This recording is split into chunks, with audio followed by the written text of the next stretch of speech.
Listo. ¿Qué tal? Buenas tardes. ¿Hay alguna persona que no haya hecho el examen la clase pasada? Hay dos que no vinieron a la clase. ¿No está presente alguien? Muy bien. Una de las personas creo juega con Águilas. Sí, uno de los chicos juega con Águilas. La otra persona no recuerdo quién era. Creo que se tomaron muy en serio eso de si quieren vengan y si no, no vengan, ¿verdad? Pero bueno, no pasa nada. Al cabo por asistencias, pues no van a tronar, ¿verdad? Será por otras cosas. Muy bien. Compañero Facio, ¿qué hicimos? ¿Lo interrumpo? No está hablando por teléfono, no interrumpo. ¿No está escuchando la cotorriza? No, ok. Ah, no, perfecto. ¿Qué vimos la clase pasada, se acuerda? ¿Sí?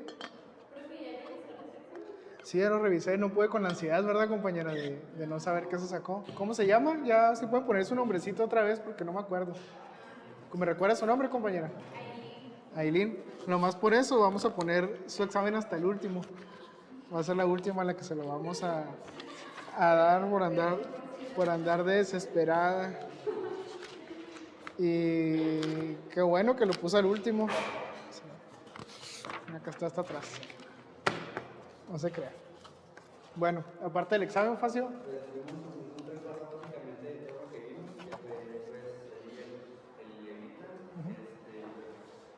Que era la estructura de capital, que abarcaba básicamente el lado derecho Lado derecho del balance. del balance, que venía siendo estados de capital, ciertas fórmulas, pues para ir iniciando, y pues más que nada algunos conceptos. Estuvimos revisando algunos conceptos, fórmulas, estructura financiera de capital, platicamos un poco acerca de las empresas de bolsa y tuvimos el examen, ¿verdad? ¿Cómo se le hizo el examen? Pues se me hizo más que lo que hemos visto como un examen de cultura general de finanzas. Un examen de cultura general en finanzas. O sea que le fue bien. O sea que O sea que le fue bien. yo calculo un 8. Calcula un 8. Porque de ti puse 11.25 y pues usted nos dijo que la de la foto y era 11.50 la de la foto. 11.50, ok. Aunque yo también tengo dudas porque es 11.49, pero bueno, yo creo que pues utilizan la tasa que desean. Y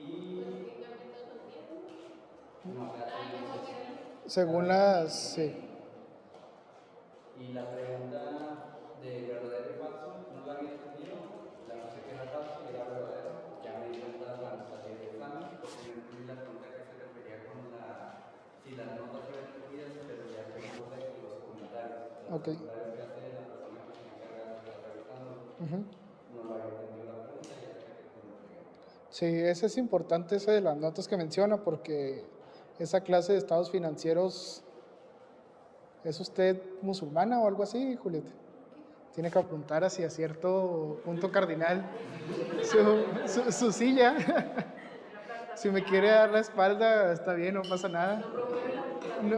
No me agüito con los que no vienen, me voy a agüitar menos con los que vienen y me dan la espalda, no se preocupe. Sí, no son los musulmanes los que tienen que apuntar o rezar hacia donde está la mezquita, ¿no? Ok, de acuerdo. Pero bueno, ya es el chiste también, ¿verdad? Que se ellas aguante. Entonces, eso es importante de los estados financieros porque si nos dan un balance general, nosotros probablemente pues de ahí no salgamos, ¿no? O sea, puedes hacer análisis vertical, análisis horizontal, todo lo que tú quieras, pero lo que le va a dar el sentido a esos números, que es las notas a los estados financieros, que son ese que ustedes veían, activo fijo, y traía un 2, así como superpuesto arriba en un lado. ¿Qué es ese 2? Si revisas las notas, el número 2 te dice que el activo fijo se compone de tanto de maquinaria, tanto de inmuebles, edificios, equipo de transporte, y eso es importante, son los puntos finos dentro del análisis financiero. No va a ser lo mismo la partida de activo fijo de una empresa de servicios que la partida de activo fijo de una empresa que hace cemento.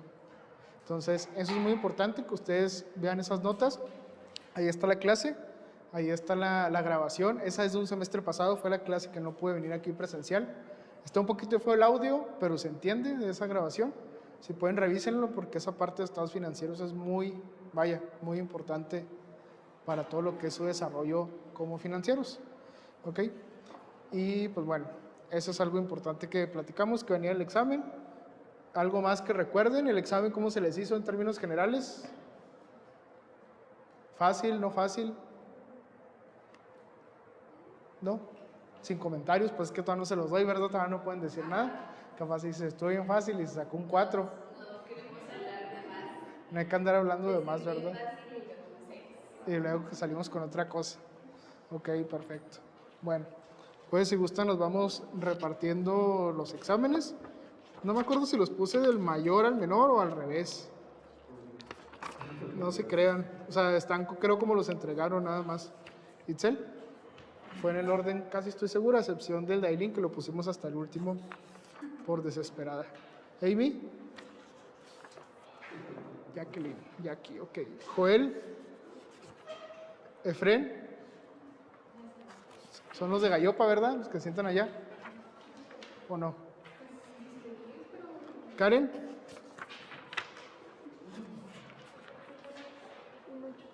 Carlos Eduardo. Ricardo. Vanessa. Araceli. Eduardo. Hilario. Y Aileen. A usted.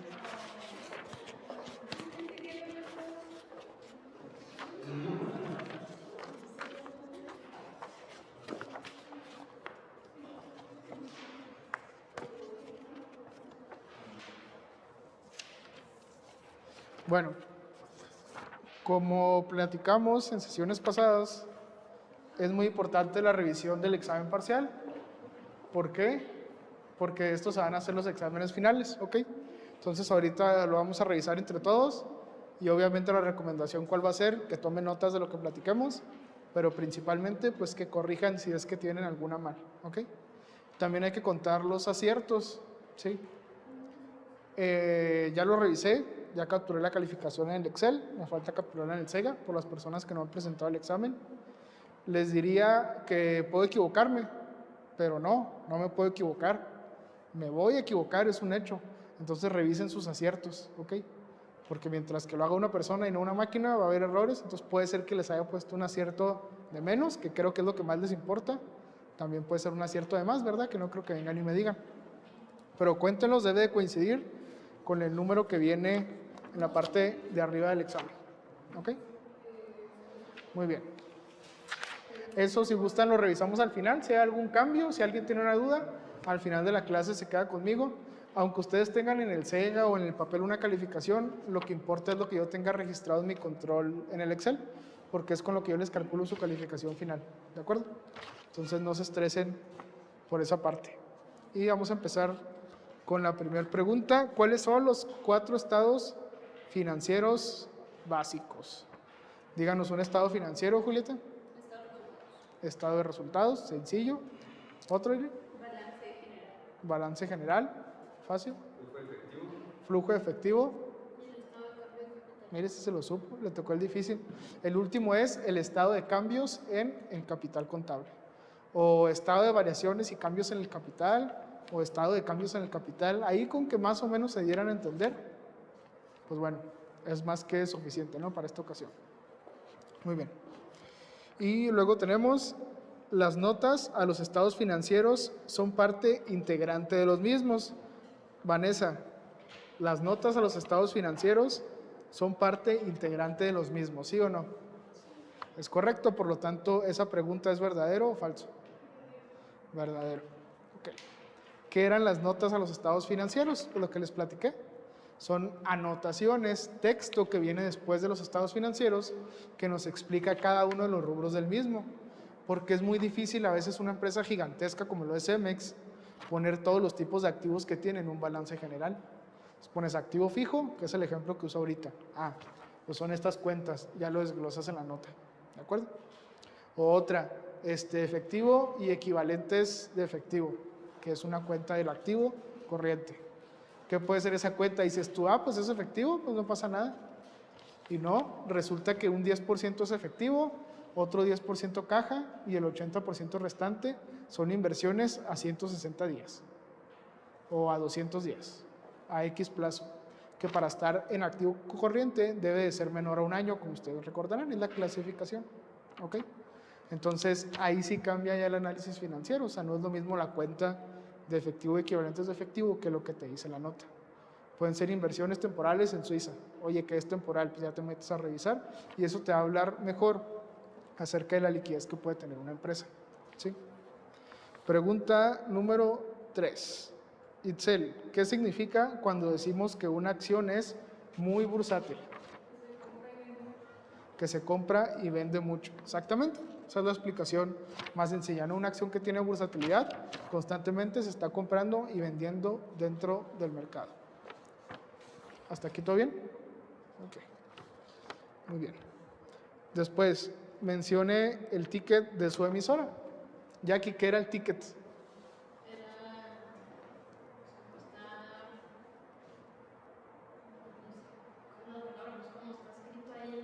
Como aparece, como aparece en la página de bolsa de la empresa, la clave de cotización o la clave de pizarra. ¿Okay?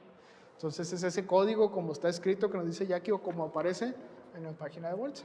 ¿Sí? ¿Usted, Facio, qué empresa le tocó? Walmex. Entonces, que ese es el ticket Walmex y la razón social es Walmart, ¿de qué? De México y Centroamérica, SAB de CB. Todas las empresas que cotizan en bolsa son SAB de CB, ¿de acuerdo?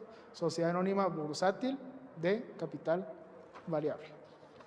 Muy bien. Dentro de un balance general, los activos se clasifican de acuerdo a su... ¿Qué, compañero? Recuérdenme su nombre. Joel. ¿De acuerdo a su qué? Disponibilidad de liquidez. A su disponibilidad de liquidez, que termina siendo lo mismo. ¿Qué pones primero en los activos corrientes, obviamente? ¿Qué pones primero? El efectivo. ¿Por qué? Porque es lo más fácil de hacer efectivo, ya está hecho, nomás lo agarras así como el dueño y te lo metes a la bolsa.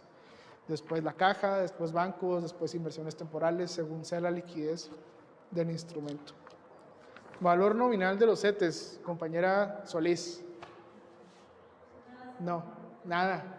¿Qué puso? Aunque sea para reírnos o no sé. No sé qué. Platíquenos. ¿Qué tal? Adelante. 11.25. Ese iba ahí arriba, ¿no? En la de la TIE. También. ¿El 11.25 lo tienes mal? De la TIE, sí. Ok, sí que ese es al final lo revisamos porque se supone que les di un rango de, no sé si de 11 a 11.50. Si alguien más puso 11.25 y la tiene bien, me dice, porque creo que sí. Entonces esa la vas a tener bien, la del 11.25. Les digo que me voy a equivocar. ¿Usted es Hilario? ¿Ricardo o Efren? Efren. Okay. Aquí tiene su examen. Gracias. A usted.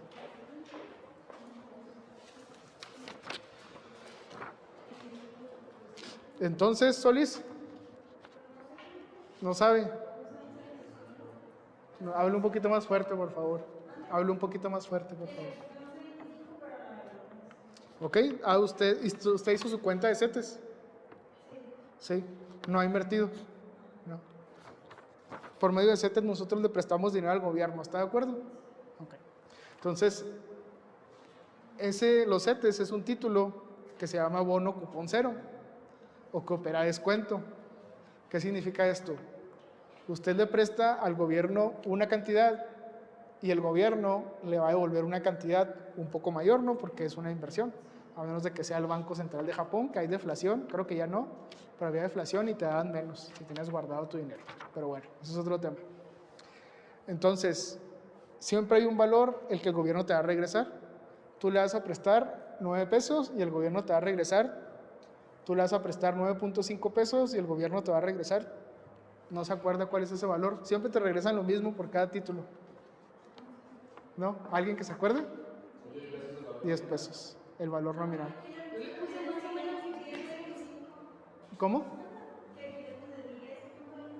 10.25 no, es lo mismo que Julieta que puso 10 más o menos.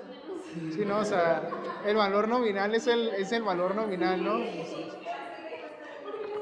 Ajá, entonces a eso me refería. Tú le prestas al gobierno 9.5 pesos y siempre te va a regresar 10. ¿Ok? Entonces, por lo tanto, el valor nominal de un CETE son 10 pesos. ¿Ok? Muy bien. De acuerdo, vamos con la número 7. ¿Cuáles son las dos razones financieras más importantes que existen? Eso sí, hicimos ahí un énfasis especial. Ustedes en su ejercicio, que yo sé que todos hicieron, ¿verdad? Aunque no se los pedí de regreso, en la parte donde venían las razones financieras, venían dos con rojo. Y hicimos énfasis especial en que esas dos eran las razones financieras más importantes que existen. Una era la de apalancamiento, que es la razón de deuda neta o deuda entre EBITDA. Luego vamos a ver por qué es deuda neta.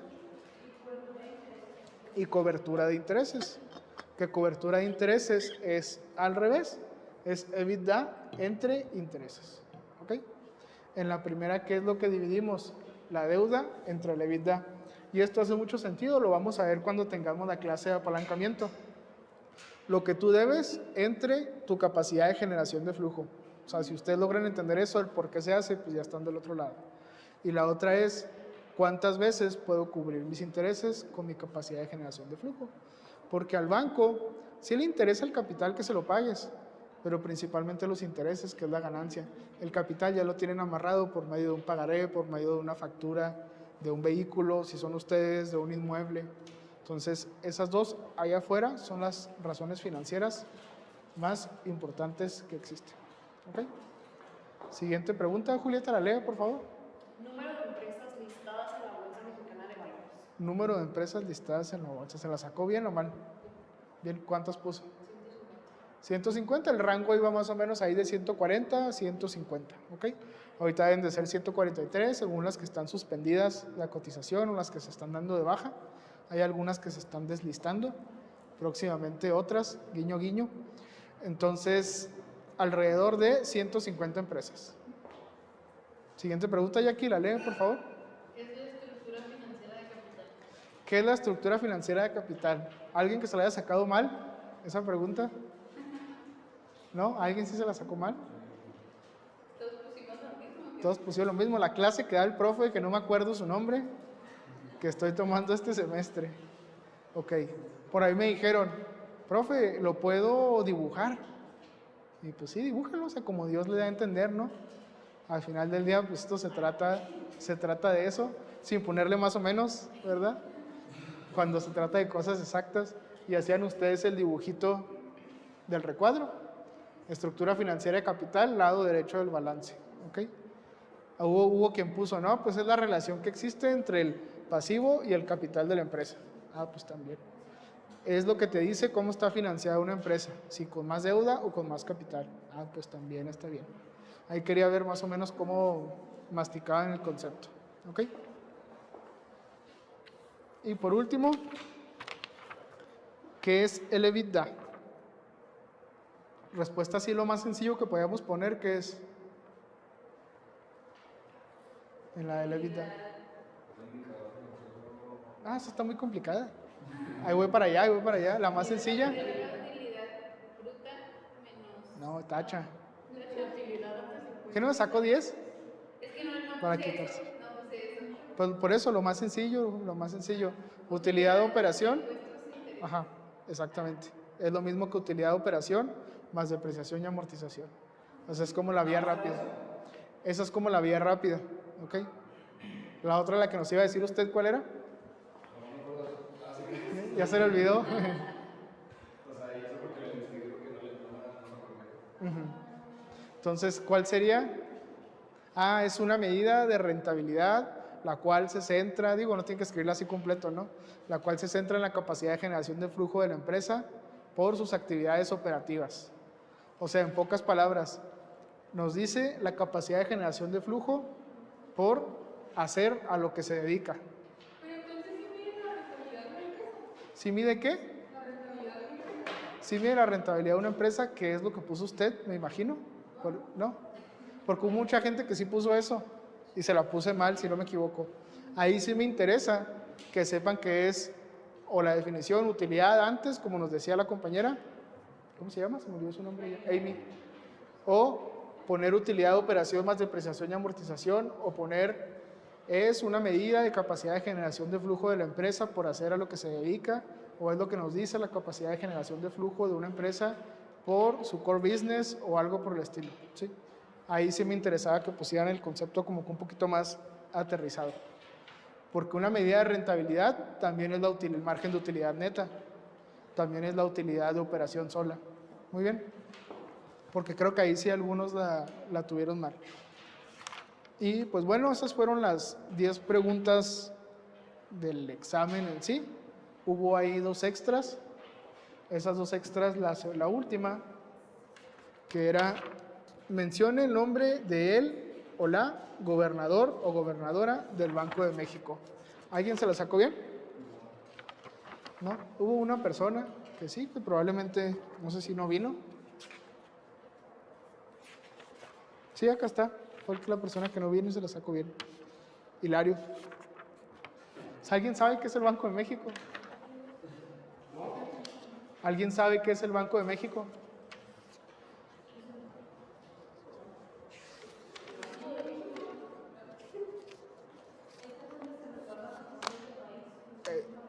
Es en donde se resguardan los fondos bancarios del país. ¿Ok? Claro, va por ahí.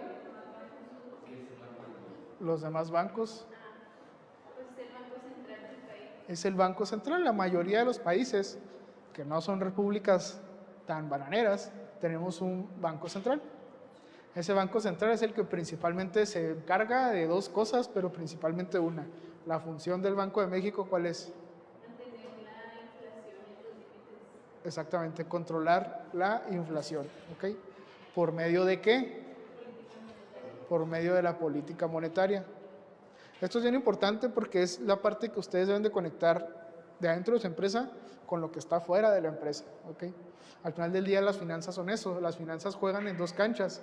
Juegan en la cancha de la contabilidad y juegan en la cancha de la economía. O sea, es una mezcla de esas 2. Ustedes ven los estados financieros de la empresa y tienen que ver el impacto que tienen esos factores exógenos, o sea, lo de afuera, dentro de una organización. Entonces es bien importante que ustedes sepan de economía. Por eso platicábamos y nos pusieron ahí en el grupo. Joel nos hizo el favor de aventar el video, el de cómo funciona la maquinaria económica, que les repito, hay que verlo. Si no lo han visto, se lo recomiendo mucho porque es muy importante que ustedes amarren esa parte. ¿Ok? Entonces, el Banco de México, eso es lo que hace, controla la inflación y también acuña la moneda. ¿Qué es acuñar la moneda? Pues hacer los billetes y las monedas, ¿no? Que monedas ya cada vez se usan menos. No sé si todavía produzcan monedas de 50 centavos. Hace poco tuve la oportunidad de ir al Museo de Banco de México, que está en Ciudad de México, se lo recomiendo cuando sea que vayan.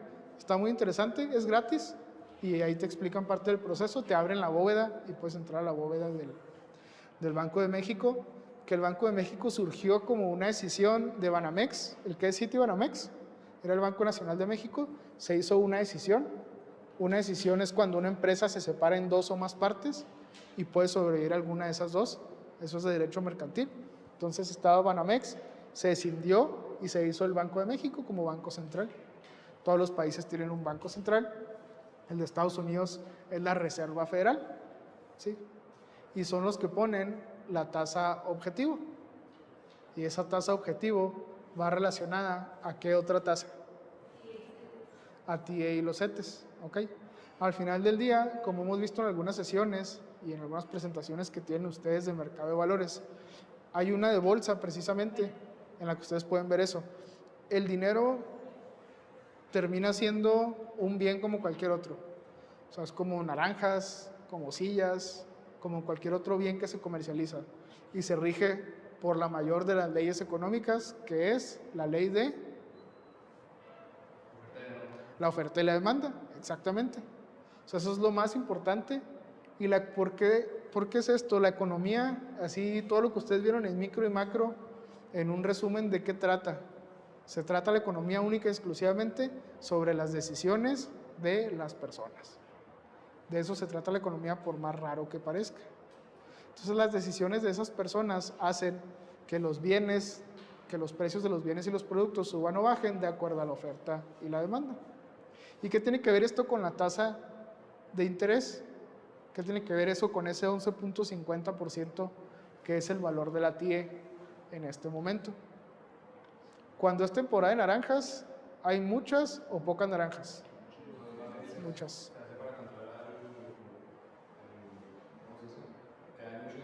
La masa monetaria, dicen los economistas expertos, ¿verdad? Pues tal cual es eso, que hay mucha lana en la calle. Ok, entonces cuando es temporada de naranjas, hay muchas naranjas. ¿El precio está alto o está bajo? Pues está bajo. Cuando no es temporada de naranjas, el precio está alto porque hay menos, ¿no? Clásico, o sea, oferta y demanda, ¿no? Entonces, ¿qué pasa cuando hay mucho dinero en la calle? ¿El dinero está barato o está caro? Está barato. Y entre más dinero hay en la calle, está barato, vale menos. Podemos comprar menos cosas. Eso es la inflación. O sea, en términos así súper generales, ¿no? Cuando hay mucho dinero en la calle, hay mucha inflación. Entonces, si quisiéramos nosotros disminuir la inflación, ¿qué tenemos que hacer? Sacar dinero de la calle. Entonces, ¿qué hago? Voy y se lo quito a las personas, señor gobierno. Pues no, ¿verdad? Subimos las tasas de interés. ¿Por qué? Vamos a suponer que Julieta tiene ahorita que le andan sobrando 1,000,000 de pesos. Y dice, ¿qué hago? ¿Voy y me los gasto ahorita saliendo o los invierto? Creo que no es lo mismo si CETES me está pagando 3.5%, ¿a cuánto me está pagando ahorita? A 11.25 más o menos, dependiendo del plazo. No es lo mismo, ¿verdad? A lo mejor con el 3% dicen, no, pues mejor voy y me lo gasto, aprovecho y me compro el carro. ¿Por qué? Porque la tasa está barata. Todo va a comprar 2 millones, entonces voy a meter 1,000,000 y voy a pedir otro 1,000,000 y la tasa está barata, me voy a gastar mi dinero. ¿Ella qué hace? Avienta su dinero a la economía y anda en la calle. Pero si le dicen, oye, te ofrezco un 11.5, 11.25, dice, ay, pues así me conviene, una inflación de 4, lo voy a invertir. Pues así es como hace el Banco Central. ¿Para qué? Para poder regular la cantidad de dinero que hay en la calle y así poder disminuir la inflación. Pero está sencillo, ¿no? Pues ya, dinero o no dinero, mueve la palanquita. Pero ¿qué pasa? Subieron la tasa, ya no hay dinero en la calle. Pero resulta que Facio tiene una empresa y dice, voy a crecer las operaciones porque no tiene nada que ver, pero trabajo en el gobierno y me dieron una concesión para que mi empresa trabaje esa parte durante los próximos 3 años. Ah, no, pues bueno, voy a meterle lana aquí, voy a contratar más empleados y así voy a ir a pedirle al banco dinero. Entonces él va y le ofrecen una tasa de 20%. Le salió barato ahí. Y dice, híjole, los 20% es bastante para mí, porque tengo un buen historial. Es cuando las tasas están altas. Dice, no, pues no me voy a endeudar. Entonces él no se endeuda, no agarra la licitación, no contrata más empleados, no invierte en maquinaria. ¿Y qué pasa? La economía se ralentiza, porque los empresarios no piden préstamos y la economía no crece cuando subes las tasas. Dices tú, bueno, entonces bajo la tasa.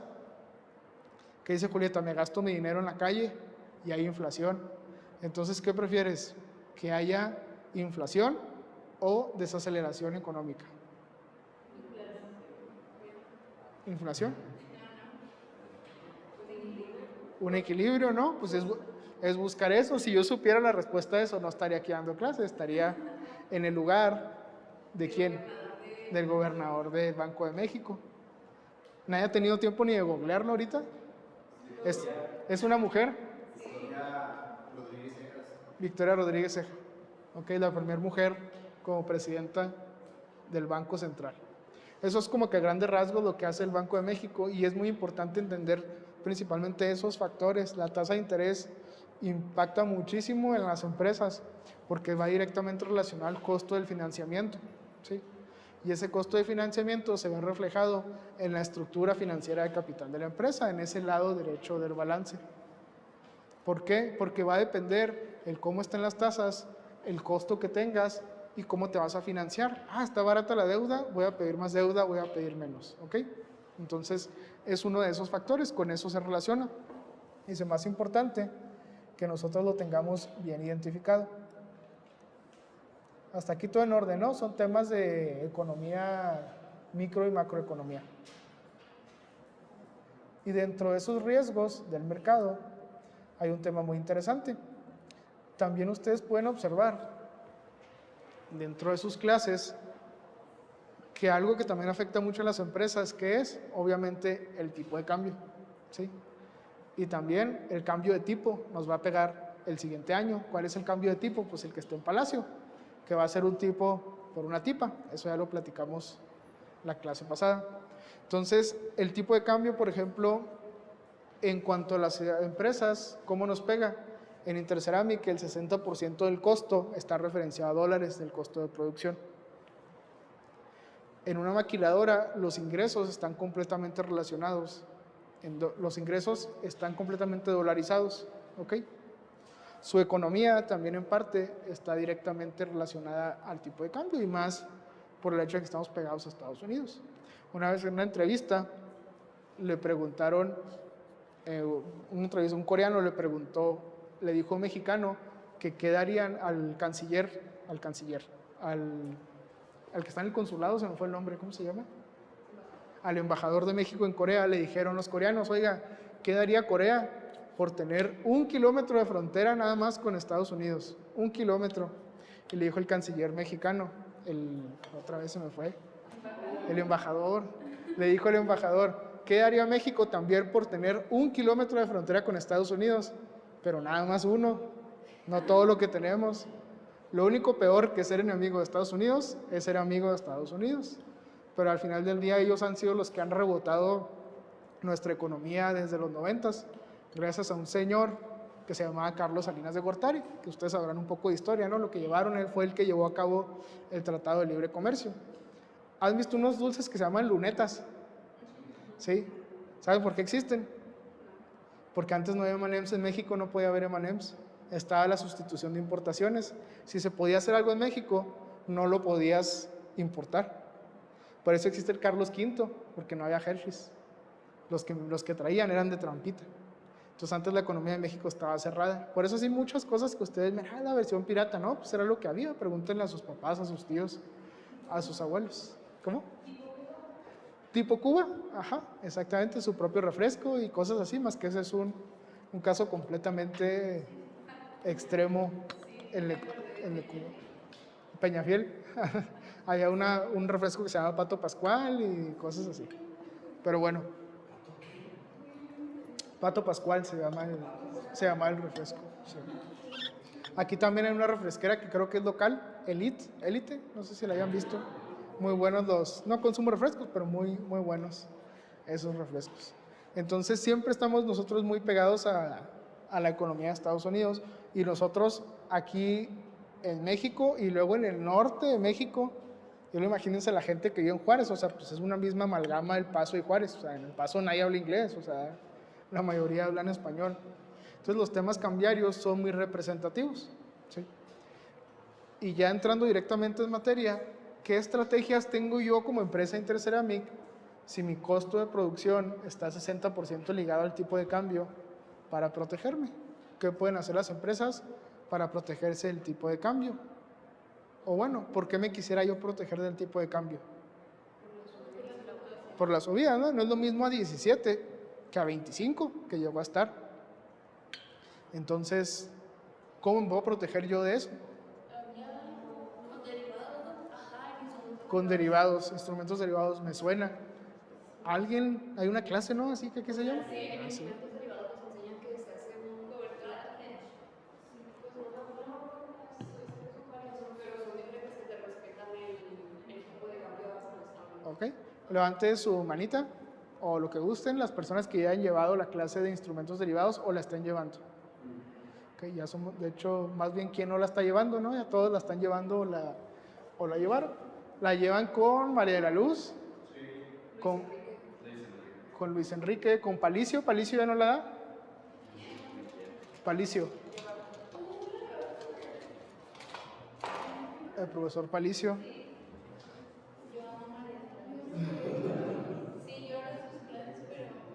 Y ahorita que se termine la clase, es más, creo que le puedo poner pausa un segundo.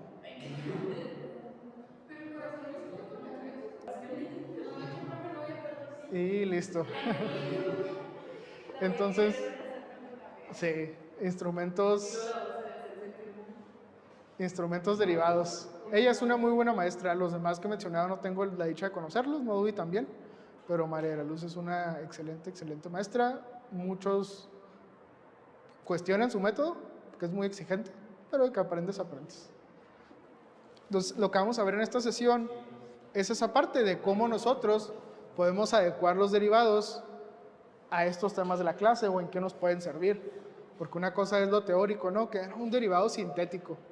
Pues eso con qué se come, ¿no? O sea, ya aterrizado a la vida empresarial, el cómo lo podemos ver nosotros. Es parte de lo que quiero que revisemos en esta sesión. Y para terminar, Victoria Rodríguez Ceja es la última respuesta, que es la gobernadora del Banco de México, y la de la TIE, hay un rango entre 11 y 11.50, se los tomé en porcentaje. También hubo gente que le puso nomás un 11, pues no, ¿verdad? 11 perritos, 11 aguas. 11.2, 12 debería contar. Si la puse mal, si quieres al final me dices y hago la corrección. Sí, creo que esa sí lo puse mal, cuando no pusieron el signo de... Esas son extras, esas dos. La primera, la de la TIE, y la última, que viene atrás, son extras. ¿Va?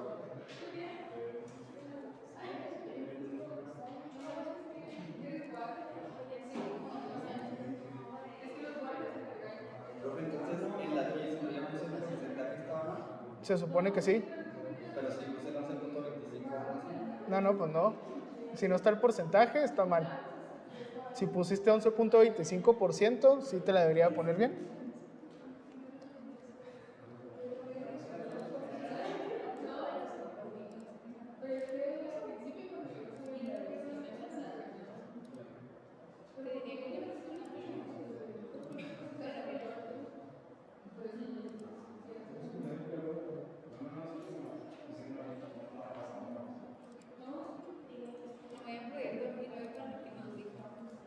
No, compañera, así es la vida, ni modo.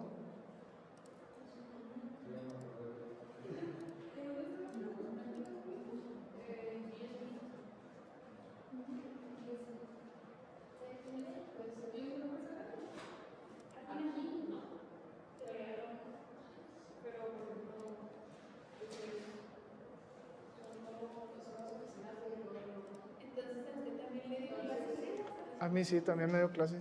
Un derivado, no, me dio riesgos. Ajá.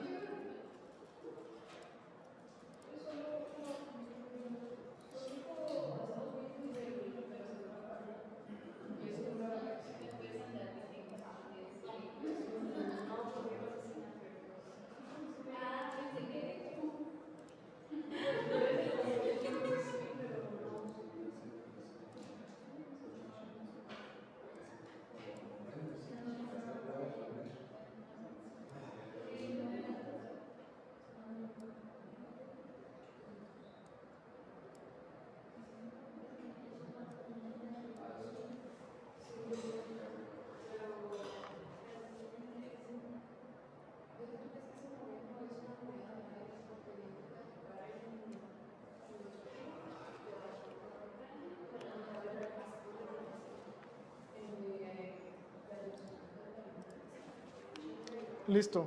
Bueno, entonces esta presentación, como la mayoría creo que ya lo está llevando, pues qué es lo que vamos a hacer, tratar de ser un poco pues concisos y rápidos, ¿no? Ya lo básico supongo que ya lo deben de saber. ¿Se ve bien? ¿Se alcanza a ver? No tengo que preguntar si trae alcohol la bebida, ¿verdad? No tengo que preguntar si trae alcohol la bebida. Y nomás para que me diera un facho, en dado caso. Instrumentos financieros, y aquí es bien importante entender esto. Esto es un contrato, o sea, un instrumento financiero que se representa por medio de un contrato, a diferencia de si yo invierto en oro, pues tienes tu oro, una acción, tienes la acción, si invierto en CETES está el certificado. Entonces, aquí no es algo tangible como una empresa, sino es un contrato. Y por eso se llama derivado, porque su valor deriva ¿de qué? De lo que cueste o del precio de otro activo. O sea, el instrumento tal cual es un contrato. ¿Saben por qué? Cuando me di cuenta que ya no ando en la onda de la chaviza, cuando ya no puedo hacer chistes de los Simpson. Las primeras veces que yo daba clase, podía hacer chistes de los Simpson y la gente los entendía. Pero ya ahora ya nadie ve los Simpson, ¿verdad? Y menos los capítulos viejitos de los Simpson, que son los que tienen las mejores referencias. Entonces tengo que encontrar la manera de explicárselos de otra forma. Tenía yo ya mis jokes ahí igual de malas que siempre, pero de los Simpson. El contrato es el instrumento, y ese instrumento depende de lo que esté el oro, de lo que esté el petróleo, de lo que esté el jugo de naranja de Florida, que por alguna razón sabemos cuál es un activo subyacente. ¿Okay? Hasta ahí pues todo en orden. Palabras clave, contratos y activo subyacente. Bueno, existen derivados financieros, que los financieros son los que ya conocemos todos y son los más comunes. Divisas, tasas de interés, acciones, índices. No financieros, que se conocen como commodities. Esto es bien importante, lo vamos a ver después. Petróleo, gas, granos, metales preciosos, etc. ¿Sí? Que son la traducción de commodities, para mí sería como bienes de primera necesidad. Sería la manera en la que yo lo pudiera traducir. Si se fijan, pues el maíz, los granos, el gas, pues es algo que todos necesitamos. ¿Okay? ¿Cuáles son los elementos para que nosotros estemos hablando de un contrato de instrumentos derivados o de un instrumento derivado? Bueno, el compromiso de negociar la compraventa de un activo subyacente, eso es lo primero, en una fecha futura y bajo condiciones específicas. O si lo quieren ver todavía más sencillo, que hay un plazo en ese contrato, o sea que sea futuro, que hay un precio de por medio y determinar el volumen de ese activo. Cuando nosotros tenemos estos tres elementos, estamos hablando de un contrato o de un instrumento derivado, que también puede ser no necesariamente por medio de un contrato. ¿Por qué? Porque un contrato, que es la voluntad de las partes, y la voluntad de las partes puede ser expresada también por medio de un acuerdo verbal. ¿Sí? Y aquí tú puedes decir, bueno, pues es muy exagerado, ¿no? En México no funciona así. Siempre tus clases de derecho te ponen el ejemplo de que en la borrachera, un compadre le dijo al otro que le vendiera su rancho y le hizo un contrato en una servilleta y se lo vendió. Y sí tiene valor. Pues sí tiene valor mientras esté expresada la voluntad de las partes. Se te hace fantasioso. También aquí el caso de México, de que puede haber un acuerdo verbal, pero sí se puede. En Estados Unidos, no sé si usted, compañera, vivió allá o solo nació allá. Vivió un tiempo. No sé si usted comparta la opinión en que allá la gente casi no cuenta mentiras en términos generales. Y es muy penado el mentir en Estados Unidos. Hablando de La cultura americana, ¿verdad? Siempre para que haya reglas tiene que haber excepciones. Pero en Estados Unidos es mal visto el contar mentiras. Y allá está dentro del ordenamiento jurídico. Hay un señor que se apellida García Luna, que era el superpolicía aquí de México, que lo encerraron ahí en Estados Unidos. No sé si recuerden que tuvo su juicio. Lo acusaban de 12 cargos, 14 cargos. Uno de ellos era mentirle a un agente de inmigración. O sea, ya la mentira es muy penada. Aquí para nosotros es muy normal. Llego en 5 minutos, te traes el champú en la cabeza. Ya voy saliendo. Y ahí hay instrumentos donde hay dos testigos que tú acordaste algo con alguien y ya te fregaste. A él lo metieron a la cárcel. Hay cuestiones políticas, pero solo de lo que dijeron los testigos. Y hay que van y juras, pones la mano sobre la Biblia. Entonces, eso puede ser también un acuerdo de voluntades. Es más de cultura general, pero bueno. En términos generales, para efectos de esta clase, las posibles aplicaciones de los derivados solamente son tres. La primera, que es la más famosa, es la cobertura. La segunda es la especulación. Y la tercera es el arbitraje, que en general solo se usan las primeras dos. ¿De acuerdo? Para efectos de esta clase va a ser así. Hay un montón de tipos de derivados, hay un montón de cosas, pero aquí lo vamos a acotar un poco. Una cobertura. Una cobertura, que este es el más famoso y es para lo que se crearon los derivados, nos sirve para mitigar la exposición al riesgo. ¿Ok? Tema de riesgo. No sé si en alguna ocasión platicamos aquí en la clase sobre la definición de riesgo. ¿Cómo definiría Jackie el riesgo? No, le pregunté a Jackie. Ahí trae su chuleta.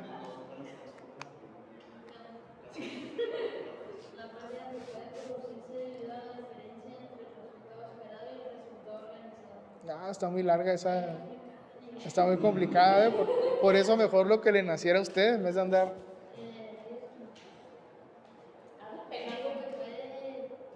Algo que puede pasar, me quedo con eso, está perfecto. ¿Qué es lo mismo que eso? Incertidumbre. ¿Ok? ¿A alguien de aquí le gusta el americano? El fútbol americano. ¿Cuál es su equipo? ¿Santos? Ah, es de Nueva Orleans, ok, de acuerdo. Ahí en la oficina, como en toda oficina Godínez, hay una quinela. Y lo particular de esa quinela del americano es que gana el primero, el segundo lugar y lo gana también el último. Entonces ahí hay veces que tu equipo, por ejemplo, si agarras a los Santos, anda de sotanero, se anda peleando el último y el penúltimo lugar. Entonces si tu equipo queda en último, tú ganas una feria. Ahí, ¿cuál es el riesgo? ¿Que tu equipo gane o que tu equipo pierda? Pues el riesgo es que gane, tú quieres que pierda para que quede en último y te den tu dinero. Ahí el riesgo está representado de esa manera. Muchas veces lo asociamos, no, la probabilidad de pérdidas financieras en una empresa. Pues no, hay instrumentos financieros, si haces una venta en corto de derivados, si a la empresa le va mal y tiene pérdidas, tú ganas. Hay ciertos instrumentos que están volteados. Entonces, no necesariamente significa eso. ¿Ok?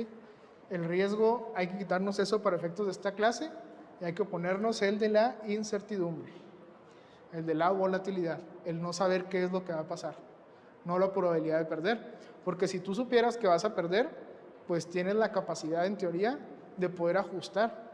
El riesgo es lo que no sabes qué va a pasar, no tanto la probabilidad de pérdidas financieras. Y a los que les gusta la estadística, ¿alguien llevó clase con Alfredo Velasco, mejor conocido como el argentino? ¿Sí? Ahí veías mucho de estadística, inmunidad, probabilidad. A los que les gustaba, no es estadística, es cálculo, no recuerdo si es diferencial o integral, es delta 1 entre delta 2, que es la varianza, ¿ok? Eso es el riesgo, o sea, es la varianza, es la incertidumbre. Muy bien. Entonces, aquí nosotros estamos mitigando ese riesgo por medio de una cobertura. Interceramic, ¿para qué usa un derivado? Para cubrirse de la fluctuación del precio del activo. ¿Cuál es el precio del activo? Los dólares. ¿Sí? Derivado financiero. Ahora que vayamos a la planta de Interceramic, que no sé si les platiqué que la vamos a conocer, a los que quieran ir, ¿verdad? Vamos a tener una sesión en la planta, les voy a dar un tour por la planta, yo personalmente, y todo. Entonces, para que es parte de lo que trato aquí de ofrecerles en la clase. ¿Mande? Probablemente en 2 sesiones o 3. Sí. En la hora de clase, ajá. Ya nos ponemos de acuerdo con la logística y todo para vernos allá. Y que está interesante ahí, uno de los insumos, ¿sí? De aquí creo que no nos lo prestan ya. Cada quien por sus propios medios. Los últimos años pues no nos lo han prestado. Porque los tienen que regresar y salimos tarde. Entonces, ¿qué es lo que podemos ver? Que en Interceramic, aparte de ese costo, el costo dolarizado, mucho es el gas. Entonces nosotros tenemos que hacer derivados de gas, porque es nuestro insumo principal para los hornos. Entonces tenemos que cubrirnos de los precios del gas. Y con eso pasa algo bien interesante. Durante la pandemia, dentro de todas las cosas raras, extrañas y feas que pasaron, una muy particular fue el de los precios de los commodities. No sé si recuerden lo que sucedió con el precio del petróleo, que llegó a cotizar, ¿cuánto? Negativo. O sea, ¿por qué? Porque nadie consumía gasolina, por el fracking, que es el método por el que extraen gas, también hace que salga mucho, perdón, por el método que hace que salga petróleo, también sale gas. No sé si han visto videos ahí relacionados. Entonces el petróleo tenía un precio negativo. Y ahí los ñoños contaban un chiste de que un hombre se levanta en Texas y encuentra petróleo en su casa y amaneció más pobre de como estaba anteriormente. Eso sucedió y el precio del gas durante cierto espacio de tiempo en la pandemia se disparó. Si estaba a $2, $3 por millón de BTU, llegó a 25, 30, 50. ¿Por qué? Fue cuando se congeló todo en Texas, que mandaban todo el gas para allá y se congelaban los gasoductos. Entonces imagínense que tu costo de producción implique $2 por millón de BTU, que es la unidad que tenemos nosotros, a 25. O sea, pues no lo puedes pagar. O sea, ¿cuántas veces es? el incremento, 10, 12, 15 veces más el precio del commodity. Entonces, ese fue el caso extremo, ¿no? Pero para ese tipo de situaciones es para lo que se usan los derivados. Y es muy importante el nosotros poder entender el cómo podemos cubrir nuestra empresa de esa manera. ¿Sí? Este es el fin fundamental de los derivados. ¿Qué es lo que sigue? Creo que tengo que poner el cursor acá. La especulación. ¿Alguien sabe o qué idea tienen de la especulación? Comprar barato y vender caro, ¿ok? En un sentido más amplio, ¿qué será la especulación? ¿Qué estoy buscando yo cuando especulo? Pues que el mercado se acerque al precio que a mí me conviene. Yo creo que es principalmente el ganar, o sea, buscando una ganancia. El anterior es una cobertura, busco yo cubrirme de riesgo. La especulación es buscando una ganancia. Por ahí a ver si los puedo poner acerca del caso de la Comer, de la Comercial Mexicana, que le jugaron a Las Vegas, como decimos nosotros con los derivados. Tú necesitas un contrato de este tamaño para poder cubrir tu nivel de exposición al riesgo. Cuando haces un contrato un poquito más grande, ya es especulación. Lo que pases arriba de cobertura ya es especulación porque no existe una razón por lo cual estás haciendo el contrato de esa manera. ¿Ok? Y por ahí, un profesor al cual yo estimo mucho, en alguna clase que tuve con él, nos hablaba acerca de las coberturas petroleras que hace el gobierno mexicano. No sé si las conozcan. El gobierno mexicano, desde la época de Agustín Carstens, que era el presidente del Banco de México, ¿alguien lo ubica? Un señor que en realidad pues, está muy, muy obeso, pero es una verdadera pistola para los temas económicos y macroeconómicos. Les menciono eso porque era su característica física principal. Él fue secretario de Hacienda durante mucho tiempo, después fue presidente del Banco de México y es una de las personas más virtuosas en cuanto a economía y finanzas del mundo. Él ahorita se fue a trabajar en el 2017 a un banco que se llama el Banco de Pagos Internacionales. Ese banco es el banco de los bancos centrales. Luego lo googlean, ponen ahí en Wikipedia, está muy interesante. El Banco de los Bancos Centrales es una institución privada pública a la cual el Banco Central va y le pide cuando no tiene dinero, de cierta manera, y toman decisiones como de política monetaria mundial. Y un mexicano es el director general de ese banco. Ese banco, la sede está en Suiza y solamente tiene 2 sucursales o 2 oficinas de representación. Una está en Shanghái y la otra está en Ciudad de México, ahí en Polanco con los judíos. Entonces, es todo un tema. Ahorita que estábamos hablando nosotros acerca del Banco Central, del Banco de México, ese es el banco de los bancos centrales. Entonces, la Secretaría de Hacienda, ¿qué hace? Hace un contrato de derivados, ¿para qué? Para proteger el precio de los barriles de petróleo que produce Pemex. Porque el precio del petróleo, como les platicaba ahorita, pues tiende a fluctuar. Entonces, ellos hacen una opción. Ahorita vamos a ver los tipos. Y nos decía el profesor, yo no entiendo por qué el gobierno de México solamente protege X número de millones de barriles. O sea, Pemex hace estos y solamente protegen estos. Y es que yo no entiendo por qué, que lo protejan todo. Tú dirías, pues hace sentido, ¿no? O sea, protege todo lo que vas a vender. Eso se llama una cobertura perfecta. En la práctica no existe, es carísimo. ¿Por qué? Porque estarías eliminando tu exposición al riesgo por completo. Y el riesgo no se puede eliminar por completo, si no, no sería riesgo. Entonces, ¿qué es lo que hace el gobierno de México? Solamente asegura el número de barriles al precio que ellos necesitan para poder cumplir con el presupuesto de egresos de la federación. Eso es una cobertura ¿al qué? Al nivel de riesgo. Coberturas perfectas en la realidad no pueden existir. Una vez me peleé con María de la Luz por eso, porque nos decía que el riesgo matemáticamente sí se podía eliminar. Que el riesgo se podía eliminar, ella decía que sí, yo decía que no. Y dijo, es que matemáticamente sí. Pues sí, maestra, pero afuera del salón no se puede eliminar el riesgo. En el Excel sí, en el Excel pues todos somos millonarios, ¿no? Hacemos nuestras corridas ahí, los que hicieron un emprendedor, pues ya saben que sí se puede, ¿no? Ahí ajustar. Entonces, cuando nosotros pasamos ese nivel de exposición, es la especulación.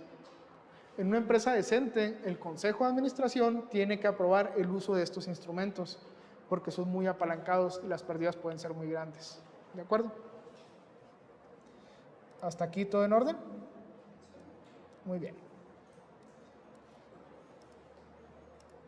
Arbitraje, no lo van ustedes a ver tanto, o sea, solo es para mencionarlo. ¿Alguien lo vio en sus clases de derivados? ¿Cómo se los explicaron? Es comprar en un mercado y vender en el otro. Exactamente, aprovechando que esas disparidades que pueden existir en el precio de un activo que cotiza en dos mercados. Acción de Televisa cotiza en la Bolsa de Nueva York y en la Bolsa Mexicana de Valores. Por diferenciales de precio, errores en el mercado, se presenta durante un milisegundo una diferencia de precio por tipo de cambio y ejecutas la orden y ganas. Haces una orden cruzada y obtienes una ganancia. Pero esas operaciones requieren montos tan grandes, son durante periodos de tiempo tan pequeños que solo lo pueden hacer algoritmos en términos generales. Entonces, solamente para que ustedes sepan que existe la especulación. ¿Ok? Ahí no es tanto tema de la clase, pero pues sí es un instrumento del que tienen que conocer. Bueno, ejemplo aquí no sé qué tanto sea necesario. Hoy 21 de septiembre, un agricultor sabe que en diciembre, después de la cosecha, va a tener una tonelada de maíz amarillo, que es el activo, y lo va a vender, pero teme que el precio disminuya de los 10,000 pesos al que cotiza actualmente. Y el 21 de septiembre, alguien que se dedica a hacer tortillas dice, pues yo voy a necesitar una tonelada de maíz también, casualmente, 1 contra 1, pero tengo miedo de que el precio suba, el otro de que baje y el otro de que el precio suba. Pues ahí está identificado, ¿no? Ambos deciden realizar un contrato forward para fijar la compraventa de una tonelada de maíz amarillo a 10,000 al 31 de diciembre. ¿Cuál es el riesgo ahí? Pues obviamente para el que lo compra es que el precio esté más barato y él ya haya amarrado los 10,000. Para el que lo vende, el riesgo es que de aquí a diciembre el precio suba a 12,000, 13,000, 15,000 y yo lo tenga que vender a 10. Entonces, tal cual ese es el riesgo. ¿Por qué? Porque no sabes qué es lo que va a pasar, como nos decía la compañera, lo que les acabo de explicar. Entonces, ¿para qué? Bueno, la naturaleza de una cobertura no es obtener un beneficio, sino tener certeza en los desembolsos o ingresos que se obtendrán. Ahorita hay una gráfica que no les puedo mostrar porque trae datos de la empresa, en la cual nosotros vemos cómo a Interceramic no siempre le han salido los derivados financieros. A veces le pierdes millones, a veces le ganas millones de dólares. Te dicen, oye, entonces ¿para qué lo contratas? Si le perdiste los últimos 2 años, para yo poder tener esa certeza en qué se va a hacer el precio de gas que yo voy a pagar. Independientemente de si está mejor o peor afuera, yo con esa certeza puedo hacer un presupuesto de gastos, puedo hacer un presupuesto de costos para cada planta, según el derivado de lo que lo haya contratado. Y ese es el valor de estos instrumentos. Ya si le quieren jugar al trader y busco 3 personas que se quieran volver millonarios con 3 aplicaciones, pues se pueden meter a la especulación. Pero para el lado de la empresa, que es el que yo he vivido, para esto funcionan esos instrumentos. No siempre te van a salir, pero te dan esa certeza del poder presupuestar, el poder tomar decisiones bajo, mira, el gas al máximo nos va a salir esto. Entonces, eso ya es mucho dentro de planeación financiera, ayuda bastante. Bueno, para efectos de la clase, y esto sí es importante, vamos a ver 4 tipos de instrumentos. El primero es el futuro y el forward, que estos dos son como primos hermanos. Se parecen, pero pues no son iguales, ¿ok? El otro es la opción y el swap. Son los 4. Y esto también cuando me los topo en examen profesional siempre les pregunto, ¿cuáles son los 4 tipos de estados financieros? Los 4 tipos de derivados. Y son estos. Vamos a revisarlo rápidamente. Futuro y forward, aquí van juntitos. Ambos establecen derechos y obligaciones. ¿Ok? Aquí un futuro y un forward me obligan al yo comprar o vender, según el lado en el que esté, un activo financiero de ciertas características a un precio determinado en una fecha determinada. O sea, es un contrato que nos está obligando a los dos. ¿Sí? Ese es el futuro y el forward. Ambos son un contrato. ¿Cuál es la diferencia entre un futuro y un forward si los dos se tratan de lo mismo? Que uno es en el mercado formal y el otro en el Uno es en el mercado formal y otro en el mercado informal, que se conoce como el mercado informal se conoce como el OTC, over the counter o sobre el mostrador. ¿Por qué? En el mercado formal vas tú a la bolsa de derivados, que ¿cómo se llama la bolsa de derivados en México? MEXDER. Vas tú al MEXDER y ¿qué es lo que haces? Vas y compras un contrato estandarizado. Ahorita se los voy a mostrar por qué es estandarizado. No conoces a la contraparte, tú te arreglas con el mercado así como si fuera con la bolsa mexicana, lo haces con el MEXDER, ¿ok? ¿Por qué se llama over the counter? Porque a lo mejor lo que yo necesito no cabe en ese contrato que me están ofreciendo. Ese contrato estandarizado no está hecho a la medida, pero nos sentamos usted y yo sobre el mostrador y nos arreglamos. Lo hacemos a la medida, al plazo que queramos, por el monto que queramos, en las condiciones que queramos. Por eso se llama OTC, mercado formal, mercado informal. Es como si fueras a comprar acciones, permítame, aquí a la bolsa, o compras las acciones en una colocación privada de al súper, no por bolsa. Adelante, Jackie. Sí, el futuro es el formal y el forward es el informal. Este es en un mercado estructurado y el forward es entre particulares. Creo que será la mejor manera de definirlo, que mucho es el banco. O sea, el banco, a pesar de ser una institución, es un particular porque no lo haces por medio de la bolsa. ¿Sí? ¿No? ¿De nada? ¿Sí? No quiere un contrato. Bueno, una cosa es que no quieras un contrato y nadie te puede obligar a firmarlo, a menos circunstancias muy específicas, pero nadie te puede obligar a firmar el contrato. Ya firmándolo, que creo que es más para donde vas, es qué pasa si tú y yo nos arreglamos y en diciembre yo no te quiero pagar. ¿Qué es lo que sucede ahí? Tienes que abrir un procedimiento mercantil para que te paguen y te puedes llevar años. Y aparte del formal es lo que promueve, ¿no? Que se supone que hay un seguro que hace el mediador. Vamos a suponer que estamos en el formal y el tamaño del contrato, si no me equivoco, son $10,000 y usted está de aquel lado y yo de este.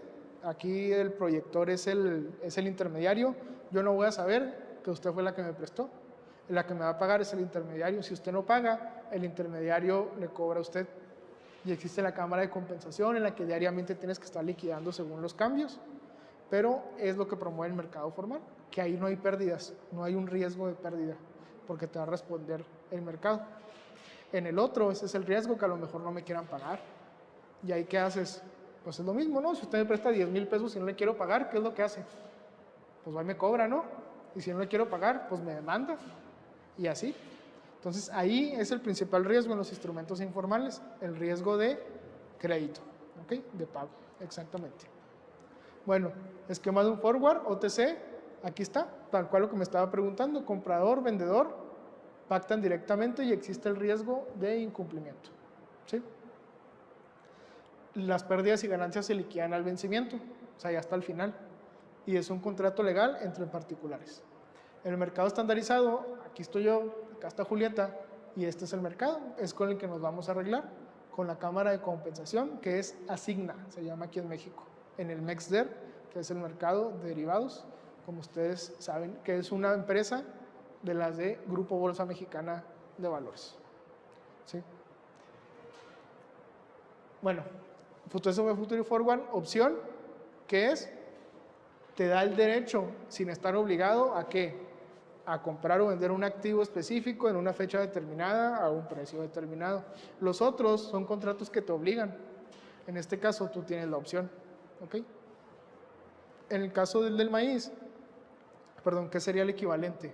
Pues bueno, si hoy pactamos 10 y en diciembre está 15, yo tengo la opción de decir, no, no te lo vendo. Mejor lo vendo por fuera 15. ¿Sí? Pero ¿qué es lo que pasa? Pierdes una prima. Es como el seguro, ¿sí? Cuando tú vas, que espero que no sea su caso, vas, chocas tu auto, ahí medio le raspas la defensa.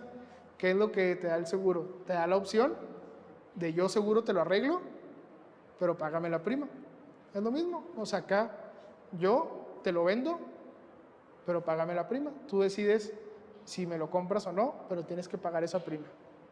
Es tal cual. Ya según tú ves el raspón, si el raspón de ahí a ojo de buen cubero como Calderón, dices tú, no, pues va a salir unos 2,000 pesos y la prima son 5,000, pues no vas a pagar la prima del seguro, ¿no? En cambio, si el carro casi está volteado, no, dices, pues pago la prima y hasta el doble. Funciona igual. Aquí la opción te da esa opción de poder ejecutar el contrato o no. Bueno, tipos de opciones, call y put, que esto pues ya es muy técnico de su clase, no tiene absoluta complejidad. En cuanto al derecho de ejercerla, la opción europea y la opción americana, ¿alguien se acuerda de estas dos? La europea la tienes que ejercer hasta el fin del contrato, hasta diciembre. La opción americana la puedes ejercer en cualquier momento. Hoy firmamos, si yo mañana quiero, voy a ejercer la opción en 10 días, en 20 días. Cuando es europea, va a ser hasta el 31 de diciembre. ¿Okay? Según la fluctuación, pues te puede convenir una americana o una europea. Bueno, eso ya van 3. El cuarto, el swap, que creo que si ponen en el traductor swap, se los pone como intercambio. O sea, es un intercambio. Y de cierta manera, no sé por qué es como el más complejo de entender. Es cuando una persona está pagando una tasa fija, otra persona está pagando una tasa variable. Ustedes sacan una casa de 2 millones de pesos, tasa fija. Julieta su carro de 2 millones de pesos que platicamos ahorita, tasa variable. Suelen ser así referenciados los créditos. Dicen, oye, ¿por qué no intercambiamos nuestras tasas? Yo por el hipotecario estoy pagando, que me salió caro, estoy pagando un 12% y está fijo. Y usted está pagando, vamos a poner el caso extremo, un 13% variable por el auto. Entonces vamos a intercambiarlo. ¿Yo qué estoy esperando? Si yo tengo una tasa fija de 12, estoy esperando que la tasa va a bajar. La cambio ahorita por la de 13, pero yo creo que esa de 13 va a bajar hasta 10 porque las tasas ya van a empezar a bajar. ¿Qué dice Julieta? No, está loco el profe. Las tasas van a subir. Yo no quiero que me cobren 14, 15, 16. Yo le cambio su tasa, mejor yo me quedo con la fija. Entonces, ¿de qué depende? Del valor de las tasas en el futuro. ¿Ok? Y ahí obviamente no es como que, toma tu tasa y dame mi tasa. Pues no, simplemente intercambias los flujos equivalentes que serían de la transacción.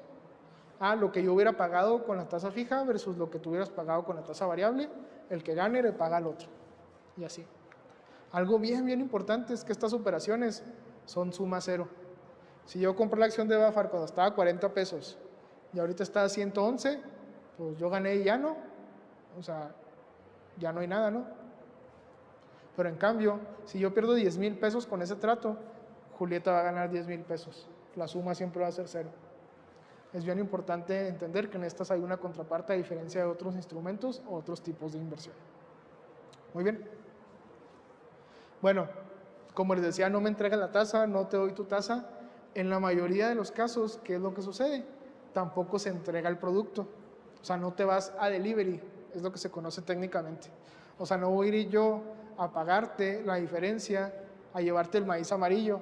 Pues no, solamente te voy a pagar la diferencia entre el precio que fijamos y el precio de venta o el precio de compra, según quién seas. O sea, no te voy a ir a entregar el gas natural, simplemente te voy a depositar el excedente o tú me vas a depositar el faltante si estabas del otro lado del contrato. O sea, el 99.9% de los derivados no se van a delivery. No te voy a llevar el ganado, simplemente quiero que tú me pagues el precio que acordamos.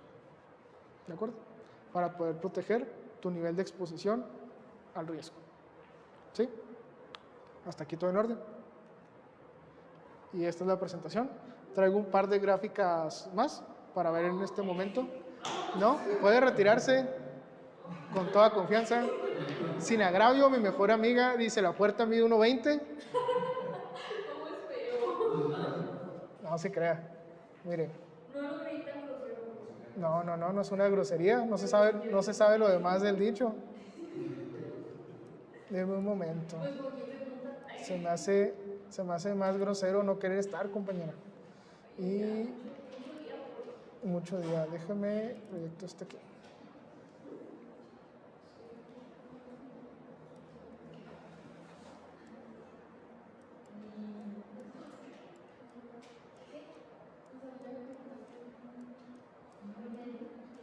Bueno, esto lo vamos a ver rápido.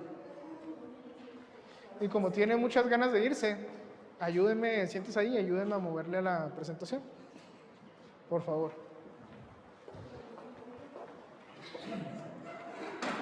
Para los que tenían sueño, pues ahora les va a ir un poquito peor. Y no le muevan, mire. Lo único que va a hacer es moverle la flechita hacia abajo. Mire, voltea para acá. Y así. No se ve nada. Déjame ver si lo puedo ajustar. Ahí lo hacemos más grande. Déjame ver si lo puedo ajustar la resolución. ¿Dónde caen mis deditos? Aquí. Y ahí nos va a apoyar también Julieta. No, y quería que me fuera. Listo. Me pasa mi agua, ya que anda de alma bondadosa. Gracias. Bueno, hemos platicado acerca de cuánto es $1 billón, $1 billón de pesos. ¿De cuánto es 1 billón? ¿No? 1 billón con B. Ajá. 1 billón, 1.000 millones de dólares. Ok. Si ustedes cruzan la línea fronteriza, cruzan el río Bravo, van para allá, hablan con un gringo y el gringo les dice, mi empresa vale $1 billón. 1 billion. ¿Cuánto es $1 billón en Estados Unidos? ¿1 billón? O sea, cuando te dicen $1 billón. Aquí O bueno, por ejemplo, 1.000 millones, ¿no? por ejemplo, en México, si les digo, la empresa X vale $1 billón. ¿Cuántos ceros son? Así en concreto. 12 ceros. Aquí en México, en España, para los hispanohablantes, por decirlo de alguna manera, 1 billón son 12 ceros. Es 1 millón de millones. ¿De acuerdo? O sea, 100, 2 ceros. Así. 1 millón, ¿cuántos son? 1 millón. 6. Por lo tanto, 1 millón de millones son 12 ceros. ¿Ok? Hasta ahí todo bien. Esto es bien importante cuando van en los documentos en inglés. Aquí en español, 1 billón, 12 ceros. En inglés, en el idioma inglés, 1 billion, como el de Paco Rabanne. No, ese es 1 millón. ¿Cuánto es? 1.000 millones. ¿Sí? Son 9 ceros. En Estados Unidos, 1 billón son 9 ceros. En México, 1 billón son 12 ceros.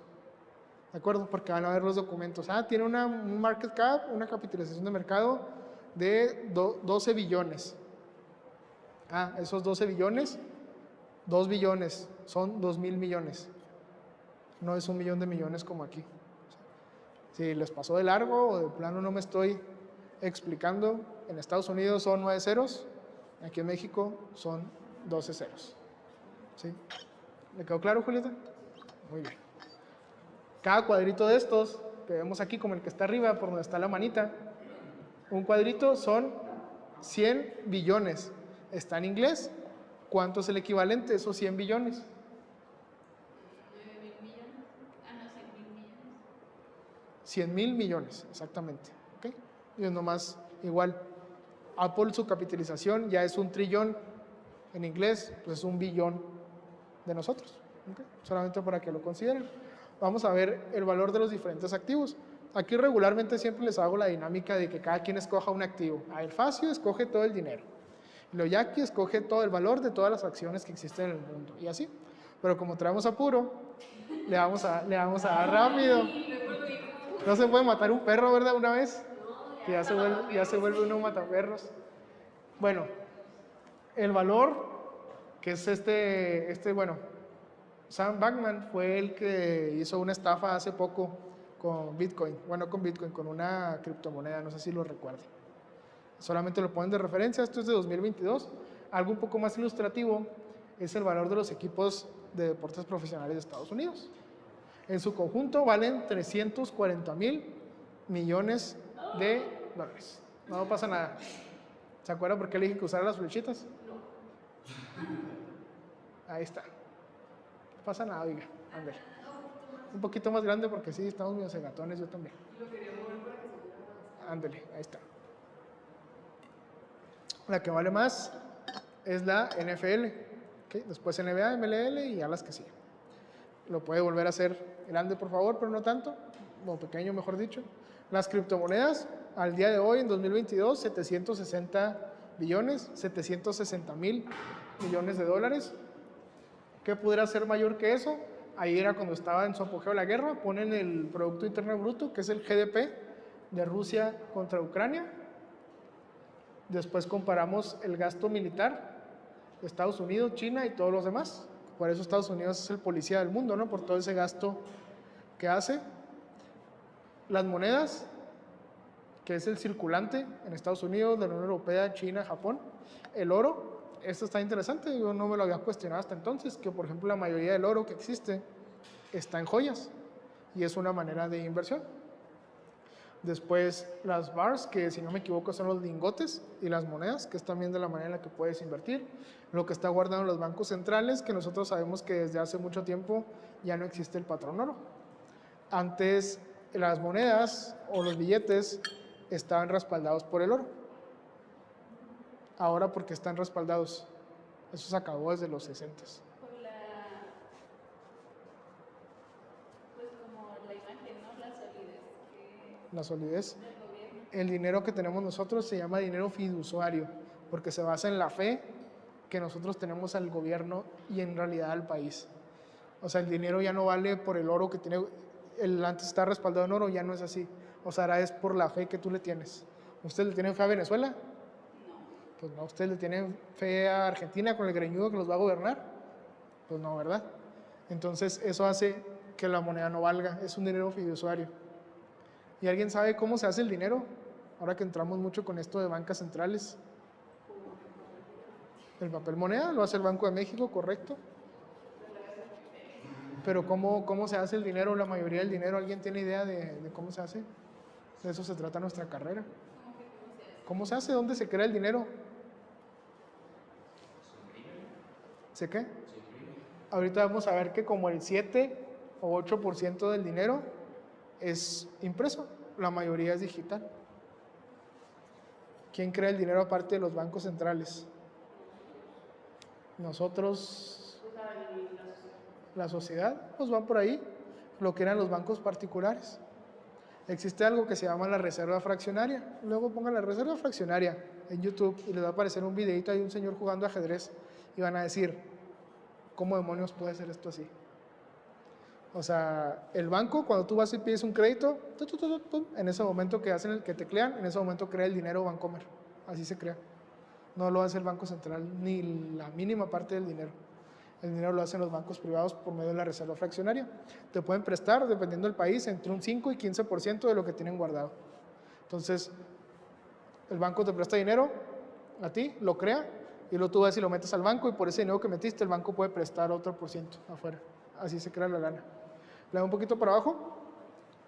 El top 5, bueno, todos los que son billonarios, que tienen miles de millones, representan 12.7 trillones en la economía, y solamente en el mundo hay 2.700 billonarios. Uno, conforme va creciendo, cree que uno sabe lo que es tener dinero, o crees que conoces a gente que tiene dinero, pero pues la verdad es que no. O sea, hay muchísima gente que tiene tanto dinero que ni siquiera sale en estas listas, por obvias razones. Hay que darle para abajo, por favor. Las reservas de los bancos centrales. Aquí está la Fed, el Banco Central Europeo, el Banco de China, el Banco de Japón. Y del lado derecho podemos ver un poquito, si quieres nomás así, cómo incrementaron a raíz de la pandemia la cantidad de dinero que imprimieron. O sea, Estados Unidos se dedicó a imprimir dinero, pero demasiado, demasiado, demasiado. No sé si le tocó cheque, compañera. Hasta la compañera le tocó cheque de apoyo de la pandemia. O sea, más de la mitad del dinero que está ahorita en circulación se imprimió de 2020 para acá. ¿Qué fue lo más lamentable? Ah, metió $1,500 en eso y bailó. Sí, porque cuando yo los invertí, es que yo estaba allá, yo no sabía. Ajá. Mi prima era de las asesoras, las que recomendaba gente, y ella pues tiene maestría en finanzas, de todo también, tiene dinero invertido, y la verdad la investigué. Y yo dije, ok, venía de visita, tenía dinero, lo invertí en septiembre y en octubre. Y en octubre fue cuando pasó todo, muy desafortunado. Pues sí, entonces, qué triste. Y el S&P 500, que son las principales empresas, esto va a estar en la plataforma para que lo revisen un poquito más a detalle. Quiero que vean cómo va incrementando el valor de los activos. más para adelante.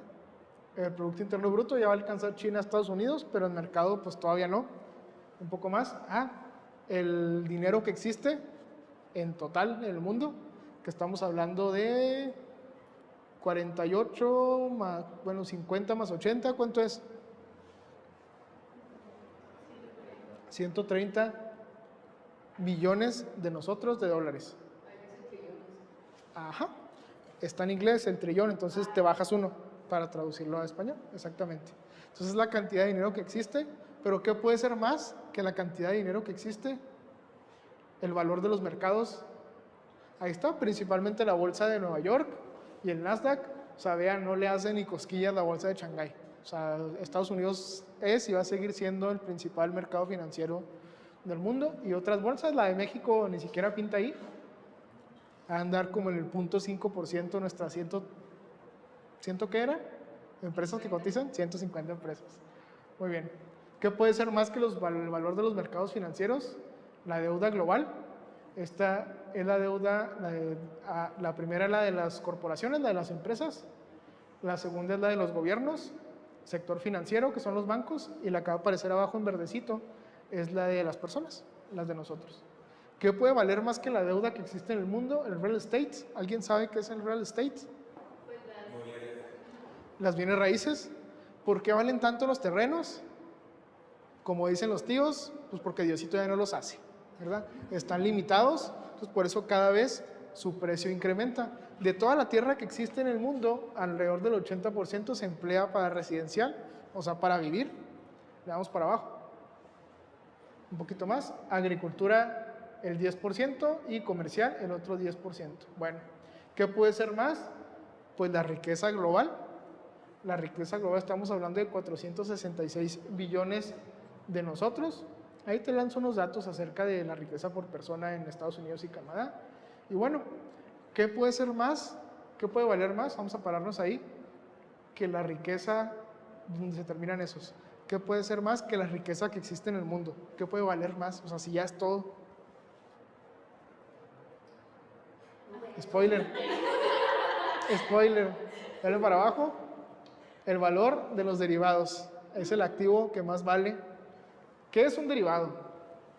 El valor de mercado, 12.4 trillones. ¿Qué es un derivado? Un derivado es un contrato entre dos o más partes que su valor deriva del precio subyacente de un activo, un índice o una entidad. Lo que vimos ahorita en la presentación. ¿Ok? Quiero que vean que se habla. Hay dos maneras de medirlo. El valor de mercado y el valor nocional. El valor nocional es el que está en el over the counter, o sea, las operaciones fuera de mercado. El morado es mercado y el otro es lo que no es mercado, que es arreglo entre particulares. Entonces dimensiona el tamaño. ¿Le puedo dar para abajo? Miren, súbete un poquito. Aquí está, son los ejemplos que vimos. Futuros forward, opciones, swaps y warrant. El warrant es un convertible. Hoy te doy deuda que eventualmente se va a convertir en acciones. Es un instrumento financiero. Pero vean el tamaño, ahí podemos ver un poco no pasa nada. Nomás si lo puedes acercar un poquito, no tanto. Podemos ver la proporción en tamaño del valor de los derivados. Ahí, ¿cuál es la reflexión?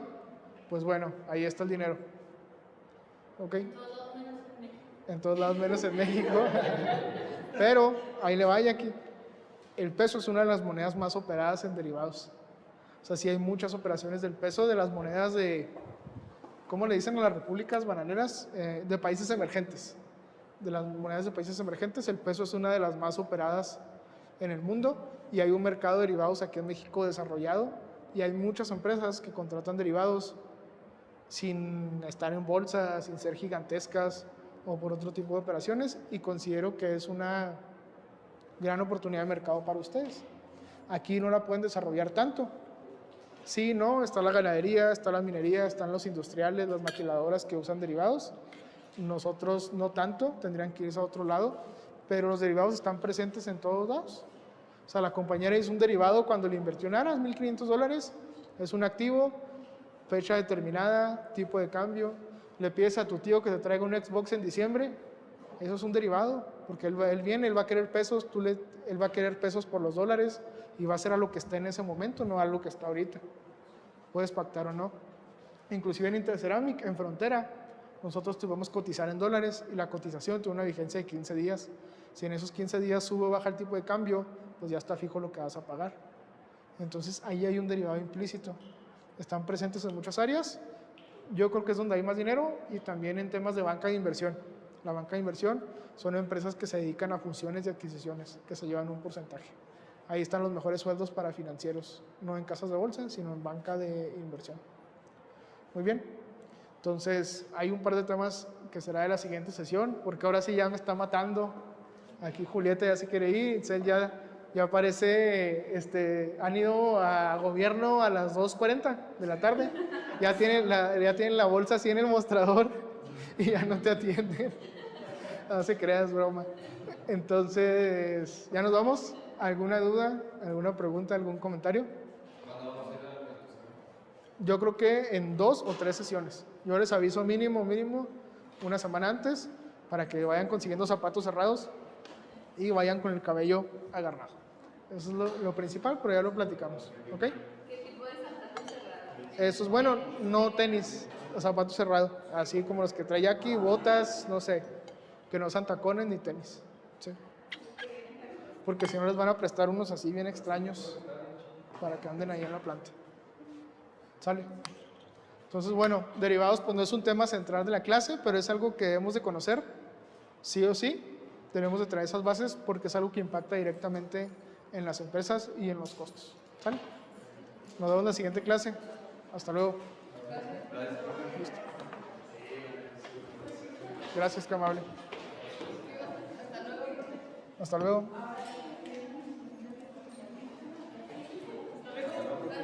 Hasta luego.